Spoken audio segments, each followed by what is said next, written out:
And that whole field advantage came to be is that I was driving around fundraising and having a lot of conversations with the guy in the rearview mirror. And here's what the guy in the rearview mirror told me. You're really good looking and you're really smart. And this country is divided and you need to think of some way to help shrink that division. And we came up with the idea, rearview mirror guy and I, that we need to have something to rally around to shrink the division, and that rallying point should be service, which we define as helping others to be better. So Home Field Advantage is an event management company, and this is our event, Celebration of Service. And when I was first thinking through this, I was reminded of a quote by General Marshall. And this is World War II, and he said, hey, if I have a dangerous mission, give me a West Point football player. And I said, my thought was, we have a daunting task. Give me an Air Force football player.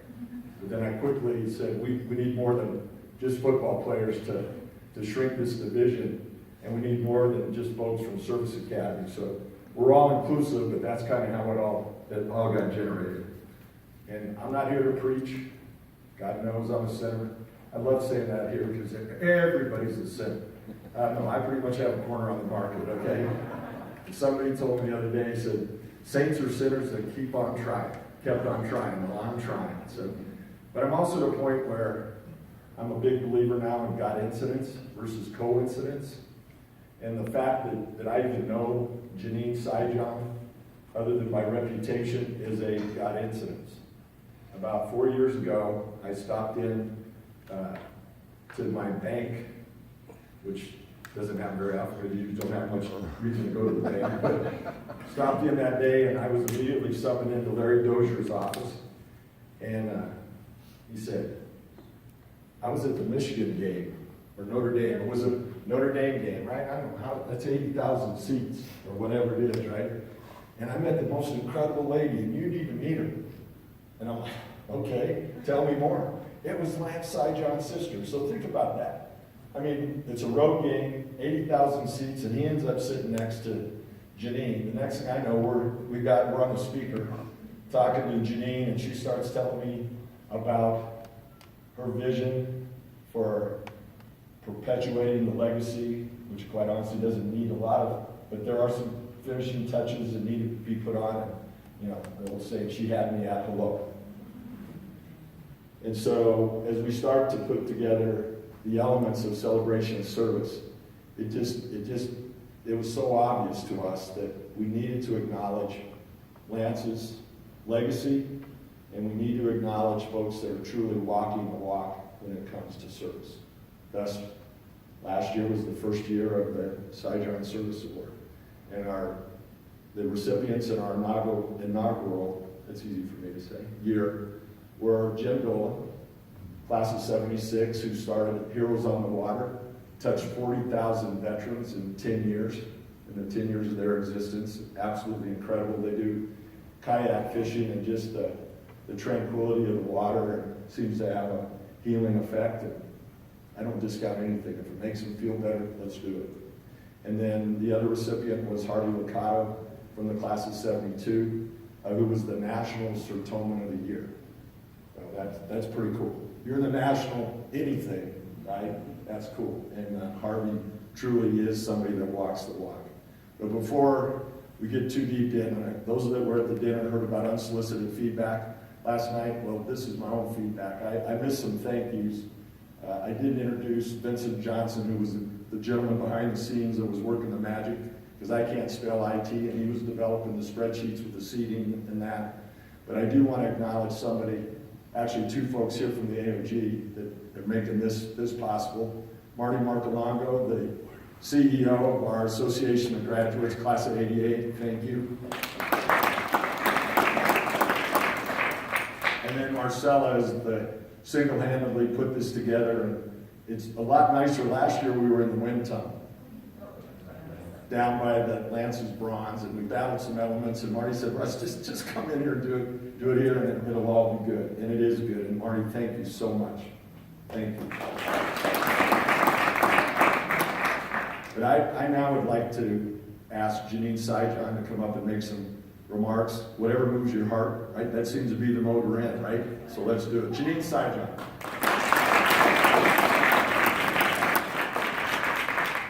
Yes, if anybody's ever heard me speak or met me, you know that I move with my greatest mobility through the heart.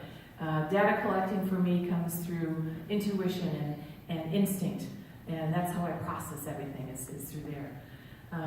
So I appreciate so much to be able to represent Lance again. It's always a tremendous privilege and an honor for me. For years our family, decades our family, my parents represented Lance at just about everything that they could find their way to. And it became clear to me a couple of decades ago that I really needed to be much more involved in engagement in creating things to happen around Lance. So I had the Captain Lance P. Sijan Memorial Plaza built in front of the Mitchell International Airport, where I had an F-4C mounted and a plaza created that people could actually come in and engage.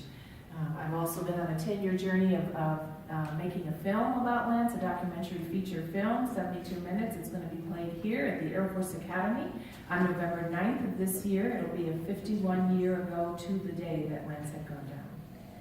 And so we're encouraging the Air Force Academy to keep this open to the public for viewing as well. Otherwise, we're going to find a way to come back and show it here and in other places around the country. So if you're interested in that, we're also doing an educational outreach program that is specifically designed to emphasize moral leadership.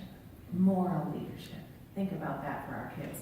You've got some kids right there from 21 that are sitting here today engaging in this event, and I tell you, wise decision. Wise decision to look back to your heritage and understand who walked here before you as a comrade. Rodney did, class of 96, and I want you to meet him in just a little bit because he too is somebody that walked your path. Not just kind of your path, your path. And so as Lance remains ever youthful, captured in time at age 25, you can very specifically relate to him. So thank you for joining us today. We're going to recognize and appreciate who Rodney is. Then we're going to go back down. If it's still weather allows us, we're going to go down to the bronze. And are we doing that? Yes. Oh, we are. And officially recognize in the spirit of Lance, by which this award is named. And so thank you so much for being here this morning. We really appreciate it.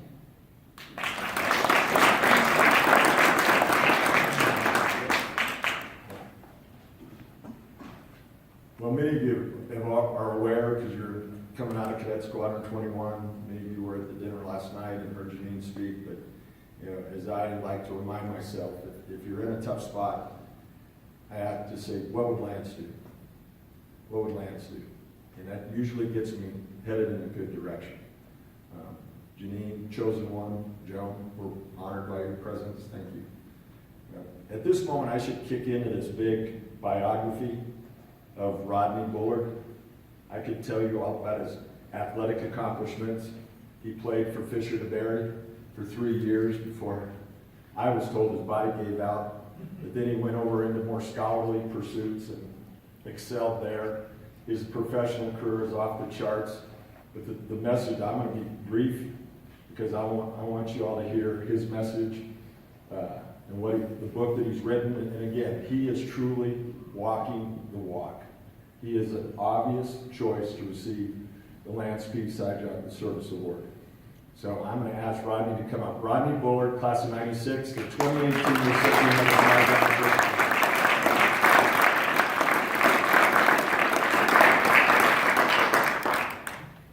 Good morning. Morning. Janine, thank you. It's an honor, quite frankly, to be affiliated with you, to meet you.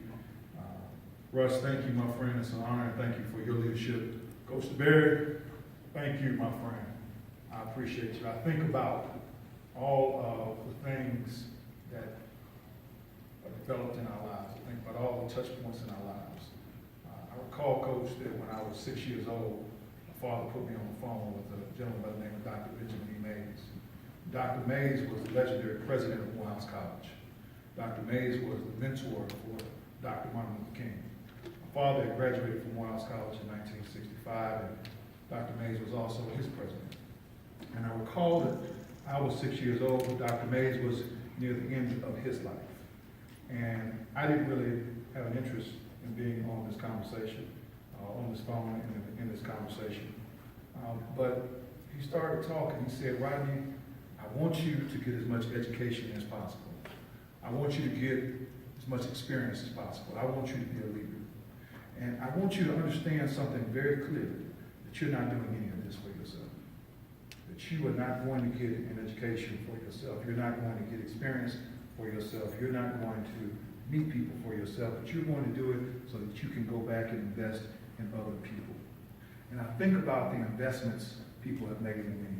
Coach Bear, I think about the investment you made actually in Atlanta, Georgia. You met me on the side of the road to recruit me. We'll never forget that. Because that set in motion, really, me going to the Air Force Academy, and it set in motion friendships that are resident in this room. It set in motion me doing so many different things. And we think about those little opportunities, and sometimes we disregard them. Sometimes we don't understand the momentum that they place in our lives.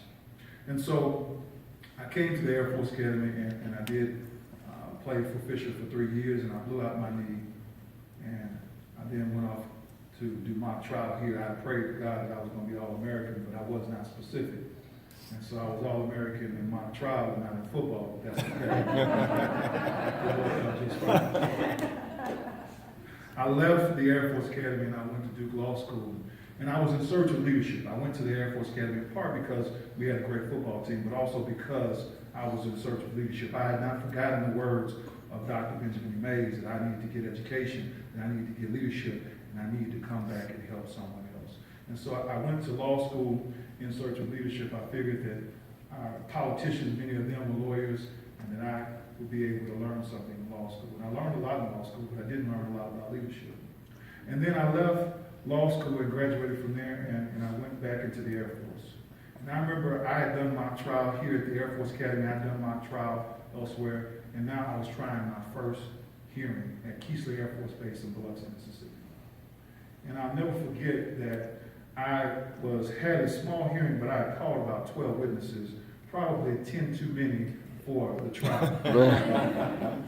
And I had them sitting in a room, and I was calling them one by one.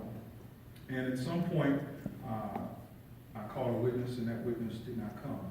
Then had the bailiff go get that witness, and now the bailiff and the witness were AWOL. And I was upset. This was my first real hearing. I had done this in mock trial, I had done this elsewhere, but this was real, and they were messing up my day. And so I went into the room, and there was this small little television there in the corner. It was barely a color television. And I looked, and they all pointed at the television simultaneously. And there were two towers, and there was smoke billowing from the towers. And I'll never forget, this day was 9/11. And on this day, I began to understand that I did not go to the Air Force Academy just for an education. Did not go into the Air Force just to learn about law.